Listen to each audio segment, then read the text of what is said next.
감상경제방송 돈다방 미쓰리 2022년 1월 두 번째 날 방송 시작하겠습니다. 돈다방 미쓰리 청취자 여러분, 2022년 새해 복 많이 받으세요. 그리고 나쁜 일보다는 좋은 일이 10배, 20배 더 많으셨으면 좋겠고요.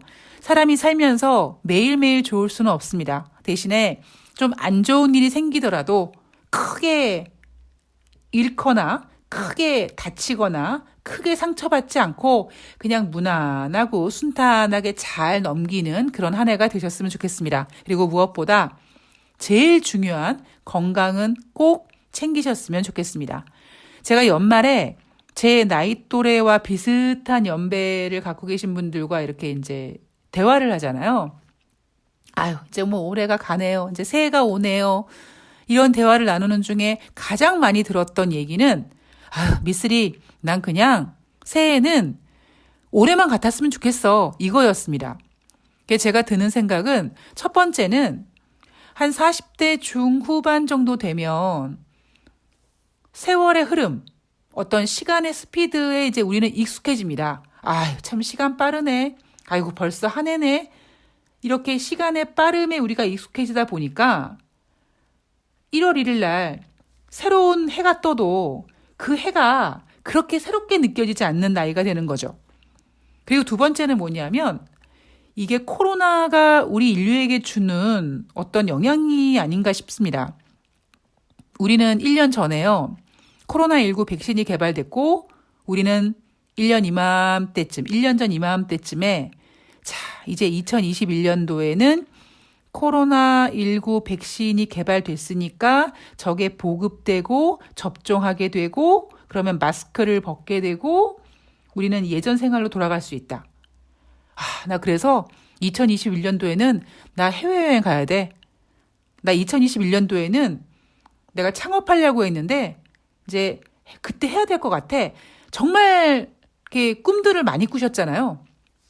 근데 우리는 또 1년이라는 시간을 보냈지만 그리고 백신 접종을 했지만 여전히 마스크를 벗지 못하고 있고 여전히 해외여행에서 자유롭지 못하고 있으며 여러 가지 제약을 받고 있습니다. 그리고 1년이 지난 2022년 1월 우리는 델타가 아니라 오미크론이라는 새로운 변이 바이러스의 숙제를 또 안고 있는 거죠. 그래서 많은 분들이 1년 전에는 그래, 백신 맞고 이제 코로나가 종식될 거야라는 어떤 그런 기대감이 크게 반영이 됐다면 지금 우리들은 이게 쉽지가 않네. 그리고 오미크론 변이 말고 또 다른 게 생길 수도 있을지도 모르겠네. 이런 생각들로 인해서 어떤 그 기대치와 그런 것들이 좀 많이 좀 다운된 게 아닌가 싶습니다. 근데 저는 사실 그런 것도 나쁘지 않다고 생각합니다. 우리가 기대가 크면 실망도 크다고 하잖아요. 그러니까 너무 크게 기대하지 않고 그냥 무난하게 착실하게 성실하게 꾸준히 하게 되면 뭔가 좋은 일들이 더 많이 생기는 게 아닌가 싶은 생각이 듭니다. 그러니까 제가 이제 돈다방 미쓰리가 몇 년째 꽤 오래 하고 있고 뭐 돈다방 미쓰리 하기 전에 한 몇 년 전을 저를 이렇게 돌아보면 새해가 될 때마다 그래, 올해는 내가 뭐 방송을 제대로 할 수 있겠지, 뭐 올해는 내가 뭐 경제적으로 되게 좀 윤택하게 되겠지, 뭐 엄청난 기대를 가지고 새해를 맞이하는데 그런 기대감에 충족되는 해가 별로 없었습니다. 그래서 저도 좀 어느 순간부터 그래, 이 정도면은 건강하게 뭐 이렇게 꾸준하게 그리고 어떤 그 시간들을 쭉 분석해 본 결과 이대로라면 그러니까 여기서 제가 뭐 갑자기 막 사기를 친다든가 뭐 나쁜 짓을 한다든가 그러니까 제가 왜 이렇게 표현하냐면 왜 욕심이 생기면요 무리하게 되잖아요. 무리하지 말고 그냥 지금 하는 대로만 꾸준히 한다면 크게 뭐 어찌 보면 추락하는 일 없이 그냥 완만하게 뭐 하다가 정말 재수 좋으면은 뭐 좋은 기회가 오지 않을까 뭐 저도 그런 생각을 좀 하게 되더라고요. 그래서 이게 한 40대 중후반 이 나이에서 주는 어떠한 그런 지혜가 아닐까 뭐 그런 생각도 해봤습니다. 여하튼 자 2022년 한 해가 밝았습니다. 예, 새해가 밝았습니다. 여러분들은 어떤 계획을 세우고 계신지 모르겠습니다만 저는 올해는 뭐 앞에 방송에서도 말씀드렸지만 정말 좀 매매를 좀 제대로 했으면 좋겠다. 작년에 못했던 부분, 부족했던 부분을 좀 보완해서 좀 잘했으면 좋겠고, 제가 머릿속에 뭔가 그리고 있는 어떤 그 그림에 이제 도화지를 좀 펼쳐놔야 될 때가 되지 않았나, 뭐 그런 생각도 하게 됩니다. 그리고 무엇보다 가장 중요한 건 건강하게 큰 문제 없이 잘 보내는 게 올해 소망이 아닐까 싶습니다. 자, 오늘 돈다방 미쓰리는요. 지난 한 주, 그러니까 2021년 12월의 마지막 주 뉴욕 증시를 좀 체크해 보도록 하겠습니다. 그리고 다가오는 2022년 첫 번째 주, 새로운 스타트를 끊게 되는 증시에서 과연 이슈가 뭘까? 뭐 이런 부분에 대해서도 한번 점검해 보도록 하겠습니다. 제가 작년 연말에 체크하던 뉴스 중에 올해가 여기서는 이제 2021년이죠. 2021년도에 국내외 주식 매수 규모가요. 개인이 100조 원을 돌파했다고 합니다. 제가 이 뉴스를 딱 접하면서 머릿속에서 딱 드는 생각이 뭐냐면 저 100조 원 중에 꽤 많은 금액이 버블일 거고 저 버블이 이제 뭔가 소화되는 해가 2022년이 되겠구나라는 생각을 좀 했습니다. 자, 우선 2021년 12월 마지막 주 뉴욕 증시는요. 혼조세였습니다. 그럴 수밖에 없었던 게 그 전주, 그러니까 크리스마스를 앞둔 그때가 완전히 뉴욕 증시가 그냥 신나게 달렸거든요. 인생사, 주식사 한쪽 방향으로만 갈 수가 없기 때문에 열심히 달렸으면 쉬어야 되고 특히 12월 31일 그러니까 12월 마지막 주는 뉴욕 증시 같은 경우 뭐 우리도 그렇지만 뉴욕 증시 같은 경우엔 대부분의 어떤 그러니까 주식 브로커, 펀드 매니저 이런 사람들이 연휴를 하다 보니까 거래량도 한산하고 그렇게 크게 영향을 주는 만한 뭐 어떤 경제 지표도 없고 그래서 거래량이 없는 상황 속에서 그냥 혼조세로 그냥 무난하게 끝났습니다. 자, 28일 날 화요일 날은요. 다우지수만 상승했습니다. 그리고 S&P와 나스닥 지수는 5거래일 만에 하락세로 돌아섰고요. 29일 날 수요일 날도 혼조세였는데 이때는 나스닥만 하락했고요. 그리고 30일, 31일 목요일, 금요일 뉴욕 증시는 3대 지수가 모두 하락했습니다만 이거를 하락이라고 표현하기보다는 그냥 뭐 급락 뭐 이런 거보다는 그냥 소폭 하락, 그냥 살짝 마이너스 정도. 왜냐하면 그 전주에 너무 뜨거웠거든. 뭐 이렇게 해석하시면 될 것 같습니다. 자, 지난주에 발표된 경제 지표를 좀 보면은요. 목요일에 발표된 주간 신규 실업상 청구 건수가 19만 8천 명으로 그 앞에 발표했던 그 전주에 발표했던 주간 신규 실업상 청구 건수보다 훨씬 줄어들었습니다. 그러니까 잘 나온 거죠. 그리고 ISM 12월 시카고 PMI 지수가 11월 달엔 61.8이 나왔는데 12월 달 시카고 PMI 지수는 63.1 이렇게 나왔습니다. 그리고 11월 달 상품 수지 적자는 전월 대비 17.5% 증가했고 11월 펜딩 주택 판매 지수는 전월 대비 2.2% 하락했으며 12월 리치먼드 제조업 지수는 전월 대비 상승 16으로 발표됐습니다. 그런데 제가 앞에 방송에서 말씀드렸지만 12월 마지막 주에 발표되는 경제 지표가 뭐 그렇게 뉴욕 증시를 흔들 만한 이슈가 없었습니다. 근데 생각해 보면 저도 12월 마지막 주에는요. 그냥 좀 여유를 부렸던 것 같아요. 막 이렇게 주식이 어떻게 되는지 뭐 이런 거보다는 이제 한 해가 가니까 뭐 이제 이것도 좀 정리해야 될 것 같고 저것도 좀 해야 될 것 같고 뭐 이런 그게 약간 이 멘탈을 조금 내려놓은 듯한 시간을 보냈으니까 이게 사람들이 연말이 되면 약간 좀 그런 분위기들이 있잖아요. 뉴욕 증시도 한산한 거래량 속에 예, 그냥 무난하고 완만하게 잘 보냈습니다. 자, 지난주 뉴욕 증시에서 이슈를 좀 보면은요. 사실 뭐 경제 지표 같은 경우에는 12월 마지막 주에 뉴욕 증시의 방향성을 어떤 결정짓는 큰 경제 지표는 없었는데 이슈를 한번 우리가 좀 잘 생각해야 될 것 같은데요. 우선 큰 이슈는 이겁니다. 오미크론 확산세. 그런데 제가 이 오미크론이라는 녀석이 발생되자마자 여러분들께 계속 멘탈 관리를 해드리죠. 여러분, 우리 냉정하게 생각해 봅시다. 이 오미크론 변이는요, 처음 생겼을 때부터, 야, 이 녀석이 말이지, 델타보다 전염성은 겁나 빠른데, 델타 변이보다 증상은 좀 약해. 그래서 어쩌면 우리 인류가 이제 코로나19를 겨울마다 맞이하는 독감처럼, 그래서 독감을 좀 덜 심하게 앓기 위해서, 예방하기 위해서 맞는 독감 주사처럼 이제 우리는 1년에 한 번씩 코로나19에 대한 예방주사를 맞아야 될 것 같아. 우리가 이제 이렇게 받아들이고 있는 상황 속에서 증상이 심한 델타보다는 전염성은 크지만 증상이 약한 오미크론이 훨씬 우리에게 유리하다.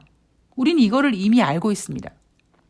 그래서 뉴욕 증시에서 뉴욕 증시가 하락했는데요. 하락하는 이유가요. 오미크론이 너무 확산해서 그래요. 이런 뉴스는 이거는 핑계다. 말이 안 되는 소리다. 제가 그런 얘기를 앞에서 해드렸습니다. 자, 오미크론이 빠른 확산세를 보이고 있다. 그래서 애플 같은 경우에는 뉴욕의 애플 매장을 일시 폐쇄했다고 하죠. 지금 유럽도 난리 나고 지금 뭐 미국 같은 경우도 그렇습니다. 자, 그런데 이렇게 오미크론의 빠른 확산세에 대한 우려를 뒤로하고 미국 질병통제예방센터에서 무증상 확진자 격리 기간을 10일에서 5일로 단축했습니다.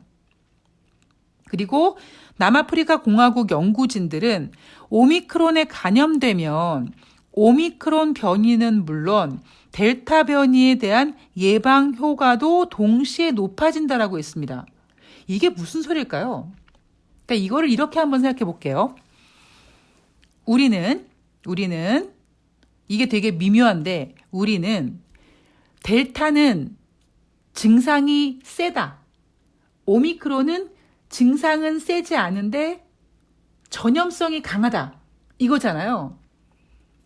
그러면 만약에 미쓰리가 오미크론에 감염이 됐어요. 그럼 오미크론에 감염이 되면 제 몸에서 이제 오미크론의 어떤 항체가 막 생기지 않겠습니까? 그러면 제가 오미크론에 걸림으로써 제 몸에 생긴 항체가 오미크론은 물론 증상이 심하다고 우리가 알고 있는 델타 변이에 대한 예방 효과도 높아진다는 거죠. 그래서 저는 이게 솔직히 좀 납득이 안 돼요. 예, 물론 뭐 제가 의학을 공부하고 이런 건 아니지만 제가 워낙 바이오 쪽에 좀 관심이 많다 보니까 이 얘기는 조금 사실 그렇게 신뢰가 가지 않습니다. 예. 근데 어쨌든 제가 어떤 그 증시를 분석하는 사람의 입장으로는 이런 뉴스가 나오는 거는 우리 전 인류가 특히 이 주식 시장에 이제 베팅을 하는 투자자들 입장에서는 이 오미크론 우려가 크지 않다라는 것을 자꾸 인식시켜줘야 되니까 이런 얘기가 나왔구나라는 생각이 들었고요. 사망자와 입원 환자의 확산세는 확실히 약하다. 대신에 전염성은 빠르다. 자, 그렇다면 지난주 뉴욕 증시에서 오미크론이 빨리 전염되고 빨리 확산되고는 있지만 그렇게 전염성이라든가 증상이라든가 사망자 이런 거에 대한 크게 걱정은 되지 않아. 근데 우리는 궁금한 게 있습니다. 그죠? 근데 자꾸 계속 뉴스에서 확산세가 커지고 있고 뭐 확진자 수가 사상 최대고 막 2주 만에 뭐 180 몇 프로가 증가됐고 막 이런 얘기 나오잖아요. 그러니까 우리 사람이라는 동물은 아닌 줄 알면서도 익히 알고 있는 어떤 지식이어도 주위에서 자꾸 이제 그렇게 하면 이게 막 흔들리고 불안하게 되거든요. 이게 멘탈적으로. 그러니까 오미크론이 계속 확산되는 거는 우리가 맨 처음에 오미크론 변이가 생겼을 때부터 그렇게 빠른 확산이 될 거라는 걸 알고 있었음에도 불구하고 이게 정말 실화가 되니까 약간 걱정을 하게 되는 거고, 증시에서는 아니야, 괜찮아. 그래서 미국 질병통제예방센터에서 무증상 확진자 격리 기간을 줄여주고 남아프리카 공화국 연구진들이 뭐 크게 문제될 거 아니라고 계속 얘기하고 있잖니. 잘 들어봐. 이렇게 얘기하면서 좀 증시를 진정시키고 있잖아요.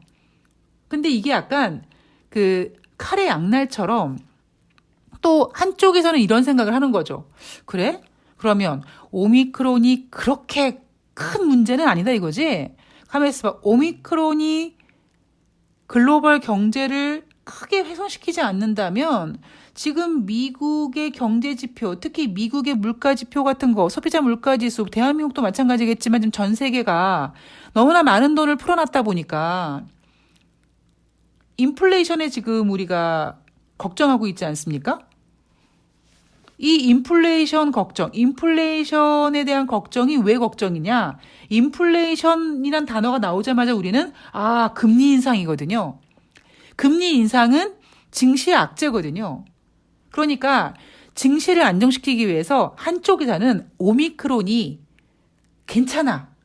이렇게 진정시키는 반면 한편에서는 거기에 대한 반사 의견이 나오는 거죠. 그래? 오미크론이 그러면 그렇게 심각하지 않으면은 가만히 있어봐. 경제가 훼손되지 않으면 지금 미국이 인플레이션 때문에 걱정하고 있고 인플레이션으로 인해서 내년에 금리 인상을 생각하고 있는데 가만히 있어봐. 금리 인상 예상보다 앞당겨질 수 있겠는데 이런 생각을 하게 되는 겁니다.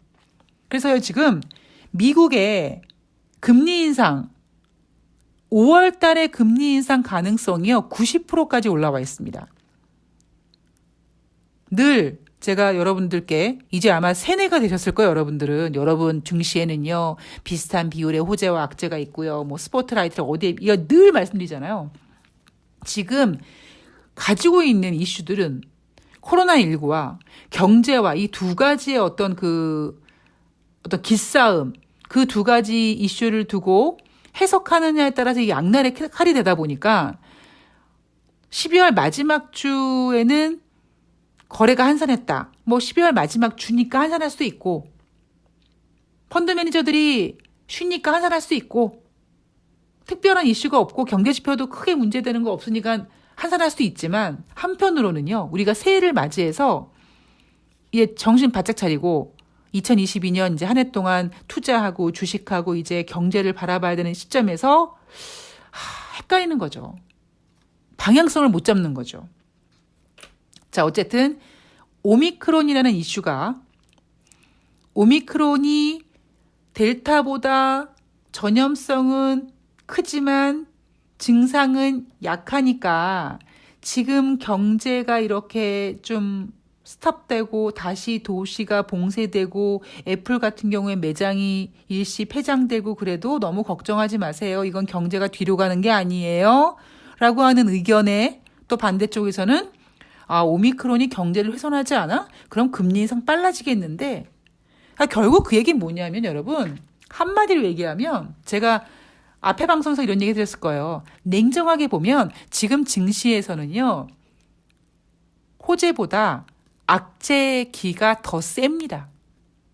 호재가 될 만한 재료보다 악재의 어떤 영향력이 굉장히 큽니다. 또 여기에 절대 얘기하지 못하는 얘기들이 있죠. 예, 말하면 무서운 단어들이 있습니다. 그게 뭡니까? 미국의 금리 인상 가능성으로, 즉 선진국의 금리 인상 가능성으로 인해서 신흥국들이 끙끙 앓게 되는 이 몸살은 정말 많은 전문가들이요. 알고 있지만 말하기 어려운 얘기입니다. 전이카는 거예요.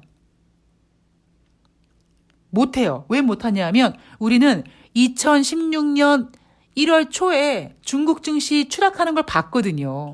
그 학습 효과가 이렇게 무섭습니다. 사실 저는 개인적으로 제가 미쓰리가 생각했을 때 2022년 경제 이슈는요.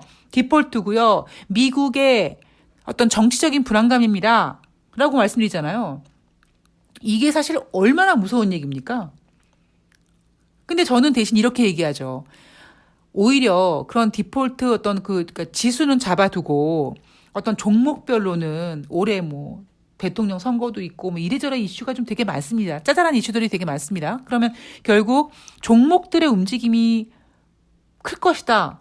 그러니까 제가 이렇게 얘기를 해드리고 있잖아요. 그런데 대부분의 전문가들은 이런 얘기 모를까요? 알고 있어요.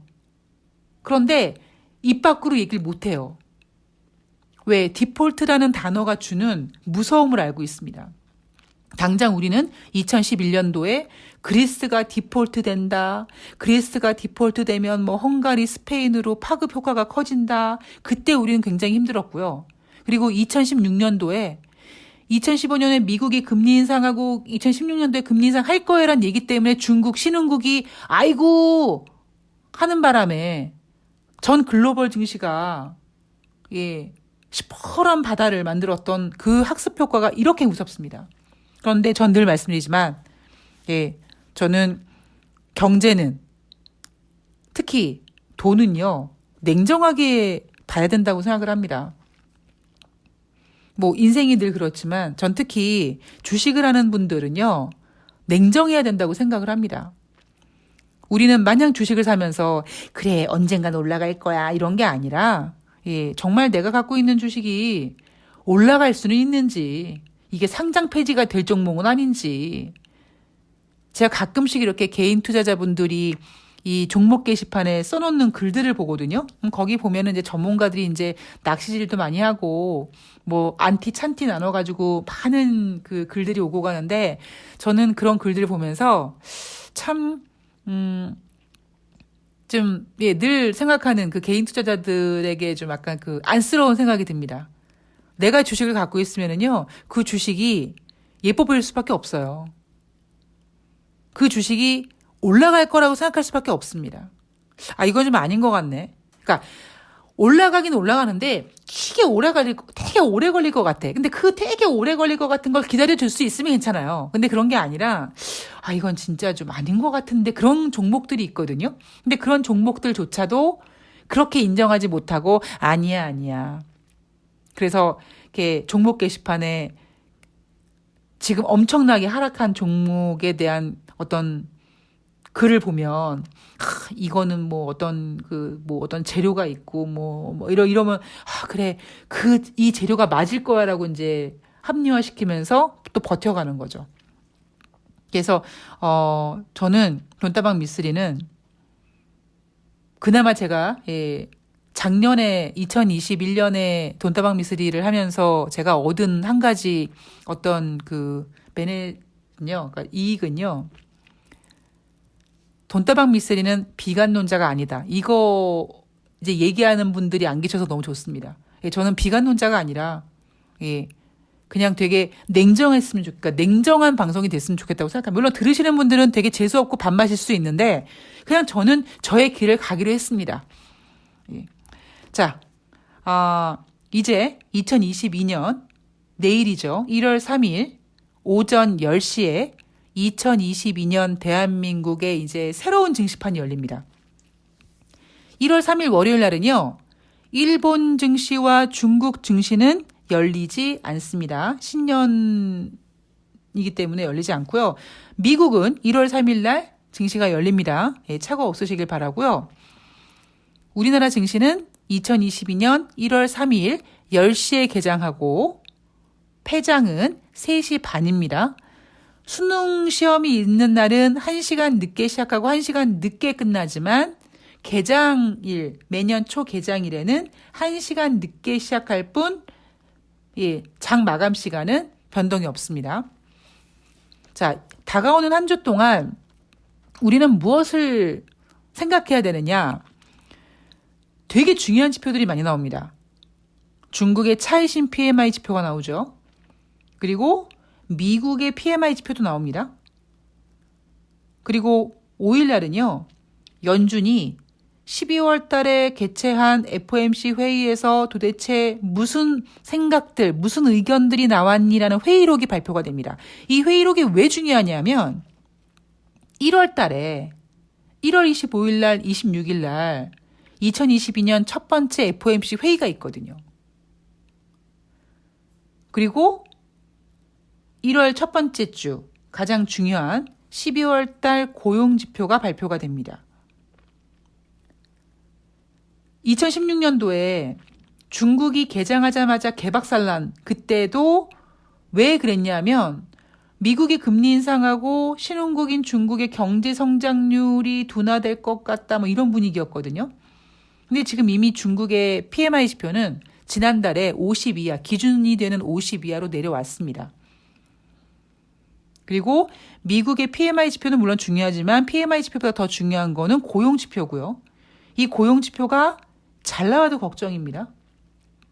솔직히 저는 좀 덜 나왔으면 좋겠어요. 왜냐하면 잘 나오면 당장 12월 달 FOMC 회의가 있고 그리고 1월 달에 25, 26일 날 FOMC가 예정되어 있다 보니까요. 우리는 이제 인플레이션과 금리 인상 이슈에 휘둘릴 가능성이 크다 보니까 저는 오히려 1월 7일 날 발표되는 12월 고용 지표는 좀 예상보다 덜 나왔으면 좋겠다는 생각을 좀 갖고 있습니다. 그래야지만 좀 뭔가 이렇게 금리 인상에 대한 압박이 좀 덜하지 않을까. 여러분 고용 지표 같은 거 잘 나오면 잘 나올수록 연준이 금리 인상 빨라질 거고 뭐 이런 얘기하면서 우리는 증시에 압박을 받을 수밖에 없습니다.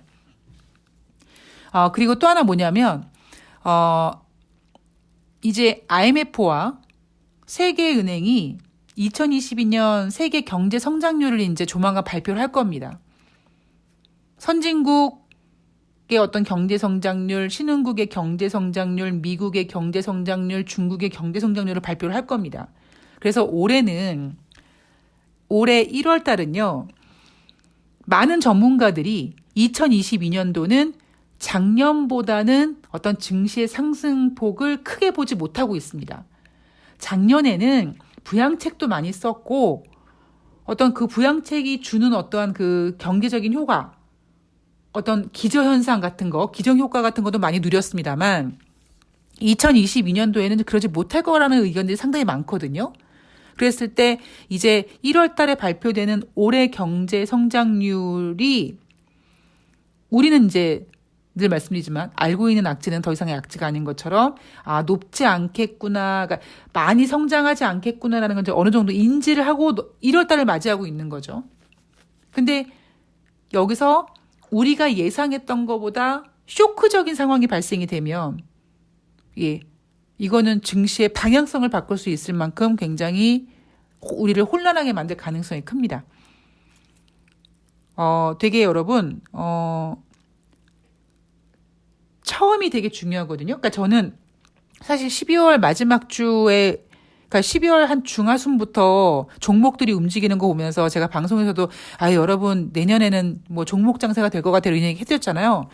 그런 모습처럼 1월 달 첫 번째 주의 어떤 그 움직임들, 정말 많은 증권사들이 2022년 어떤 방향성과 이슈들과 이런 보고서들이 막 나오고 우리나라뿐만 아니라 전 세계 어떤 경제 성장 이런 거를 전망하는 그런 의견들이 막 나오고 이러면서 뭔가 우리는 이제는 작년보다는 덜 좋을 것 같다라는 거에 대한 눈높이에 대한 낮춤, 이거를 이제 인지하고 이제 그 대신 여기서 뭘 해야 되냐면 우리가 눈높이를 낮춰놨음에도 불구하고 이건 좀 너무 안 좋잖아. 어떤 이런 것들을 이제 체크해야 될 상황이 된 거죠.